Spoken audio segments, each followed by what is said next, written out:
Btr गोजोन गोरोबथानि दफा बायदियै बड'लेण्ड सोमावसारनायाव मुंख्लं जानांनाय नखरफोरनो Btr सरकारनिफ्राय 5 लाख रां अनसुंथाइ होनो फारिलाइ फोसावनायखौ दुलाराय बर' फरायसा आफादनि गाहाय नेहाथारि कनेन्द्र बसुमतारी बिथाङा प्रमद बर'नि दैदेननाय Btr सरकारखौ साबायखर बावदों।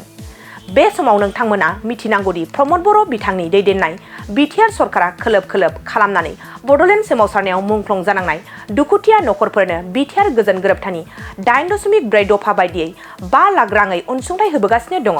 थिग बेबायदिनो फिन आरोबाव प्रमद बर'नि दैदेननाय Btr सरकारा सा 200 मुंख्लं नखरफोरनो Btr गोरोबथानि 8.4 दफा बायदियै 5 लाख रांनि अनसुंथाइखौ फैगौ 27 जानुवारि खालाराव थामहिनबा Btr गोजोन गोरोबथा सानखालि मुंख्लं नखरफोरनो बे अनसुंथाइखौ गथायनो थांखि लादों।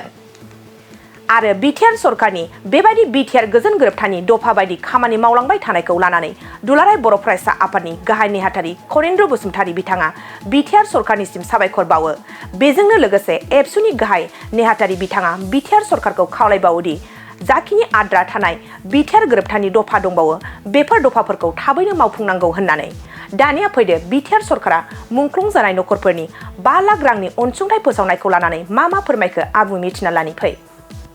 जोङो मिथिनो मोनदों माने मिडियानि गेजेरजों बा जोङो माखासे इनफरमेशननि गेजेरजों जों मिथिनो मोनदों जे Btr गभर्नमेन्टआ माने 27 जानुवारि 1 बाजियाव कालचारेल कमप्लेक्सआव 200 माने मार्टायर नखरनो बिथांमोना एक्स ग्रेसिया गथायगोन होननाय बे खौरांखौ जोङो मिथिदों।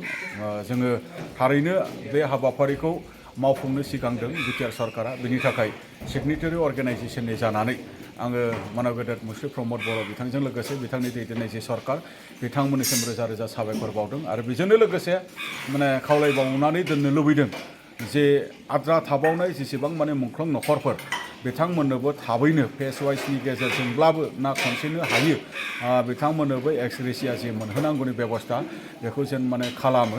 आङो दिनै माने बेखौ दिनै नोंथांमोननि बड'लेण्ड बुब्लिनि मोनसे मिडियानि गेजेरजों आङो खावलायहरनाय जादों। मानो होनोबा सिगनेटारि अर्गेनाइजेशन दुलाराय बर' फरायसा आफाद बा बारग' NDFB बिथांमोन बा जथायै जोङो जोंनि मुंख्लं नखरफोरनो एक्स ग्रेसिया मोनहोनांगौनि प्रभिजन आरो दफाया जिहेतु दङ बिथांमोननो जेरैखिया मोनहोथारनांगोन। जायखौ जोङो सावरायबोबाय, जायखौ जोङो आपिल खालामबोबाय, जायखौ जोङो मालाबा दाबिबो खालामबोनो गोनां जाबाय। दा बेबायदिनो जेरैखिया फैबाय थानाय समाव मोनहोजोबथारनांगोन। गोजोन्थों।